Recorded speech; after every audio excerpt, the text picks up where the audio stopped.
Transmetropolitan, issue number 8. Another cold morning. It was her heart that chased Mary into the cold. The first heart attack was a shock.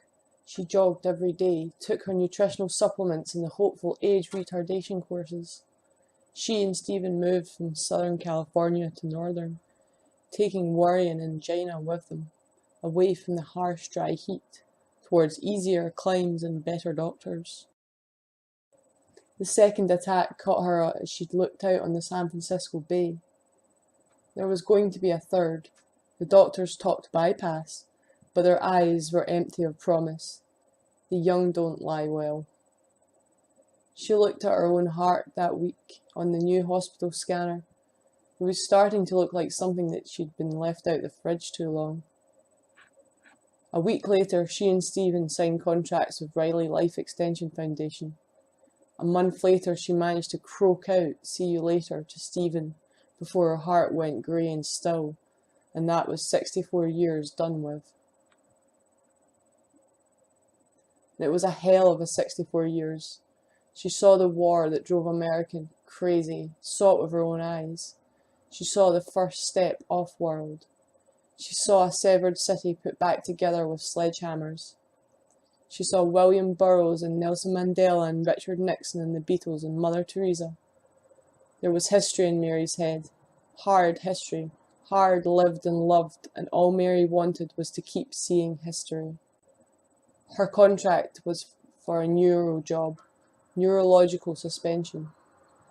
The busy optimists that Riley ever so gently hacked off Mary's head, wrapped it in fairly crude protective fabrics and dropped it into a steel can full of liquid nitrogen, like throwing a coin into a wishing well. Mary's head was frozen at minus 186 degrees Celsius and racked up with everyone else they were tossing down into the time. Stephen died of some disgusting disease in Kuala Lumpur 3 years later, way the hell too far from Riley. He died hard, fists clenched, eyes shining with anger. An endless future with his beautiful wife had been stolen from him, and he died of hate and sadness too big for his mouth to capture. Stephen's last words were, "Have you people ever washed your fucking toilet seats?" 6 weeks ago, reclamation got to Mary's can. They drained out the liquid nitrogen while looking at their watches, and got Mary's head into a Providence field before hauling ass down to African for lunch.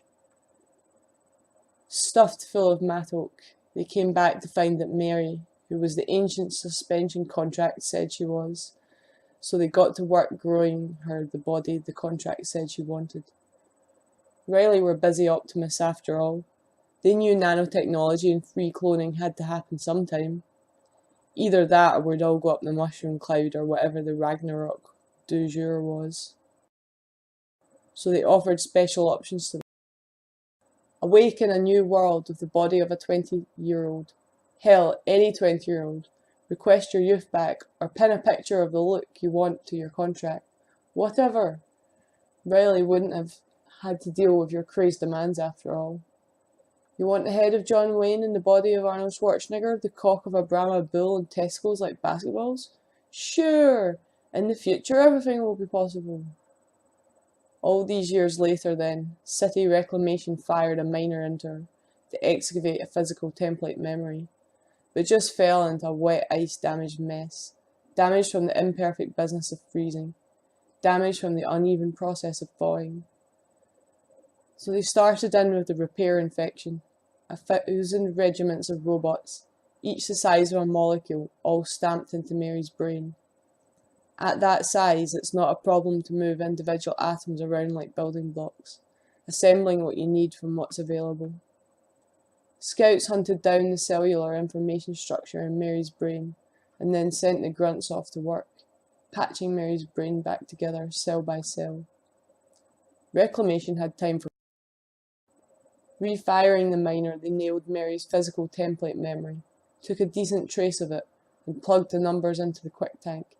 Bacterial-level robots in a mixture of water and soil started building the most complex machine in the world. Think about it. The quick tank is given a job most of us would laugh at. Build a sophisticated camera capable of full 3D input and peripheral backup. using only water and jelly. Build an eye. At 3 in the afternoon, Sita finally managed to spit some skeleton saliva into the wet lock of the boss's private drinks cabinet. Sita used to be a cat burglar. Civil servant wasn't much of a career change. So Reclamation broke open some cherry vodka while Mary was growing in a bottle of dirty water. By the time Mary's new body was ready, Sita had managed to get Michelle drunk and was giving her one in the toilets.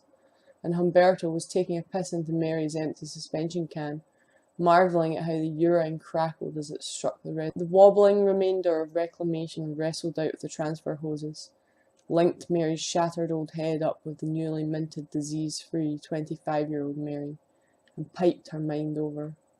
And that was that. They put a call into the Reclamation counsellor, heaved Sita off Michelle and gave her a crack upside the head, and hauled it down to the bar for the night. And that was Mary's second birth done with.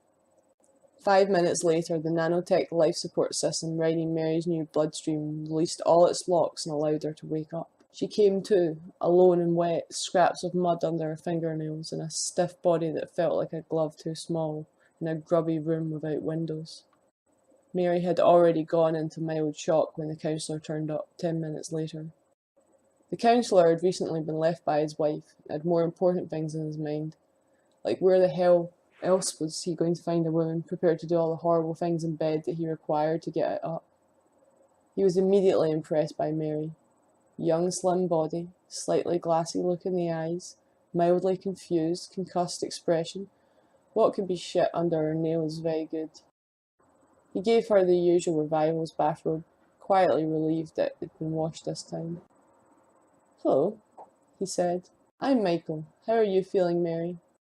And horribly, crushingly blasting out all hope of safety, the first words from those soft, pale, damp lips were, "Where's my husband?" So fuck it, Michael thought, just another revival. Shouldering on a cold, heavy professional cloak, he eyed his pad and with a relished edge of steel in his voice said, "Your husband died 3 years after you in an unrecoverable location. He didn't make it into suspension." Mary's stomach fell away. Mary asked how long she'd been in cryogenic suspension. He did the worst possible thing under the circumstances. He told her, "There's a transport waiting for you." The counsellor told her, not sounding bothered whether she was listening or not. "That'll take you to Revival's hospital. It's double parked, so get a move on." Double parked. She clung to that. It meant something, after all. Cars, driving, roads. Something dully normal, something real at last. It didn't occur to her that that meant she'd have to go out onto the street. The ride down was ordinary. There'd be an ordinary car or bus waiting for her outside on the ordinary street. How much could things really change? Always be weird for sure, she expected that. But she coped well enough with the massive changes that she saw in her own first lifetime. A 4-digit phone number to the net, from wooden planes to the Mars rover. From there to here. Squeal, piggies! Squeal, piggies!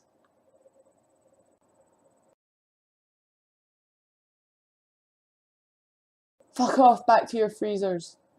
She barely registered the journey to the hostel. Everyone was at dinner when she got there.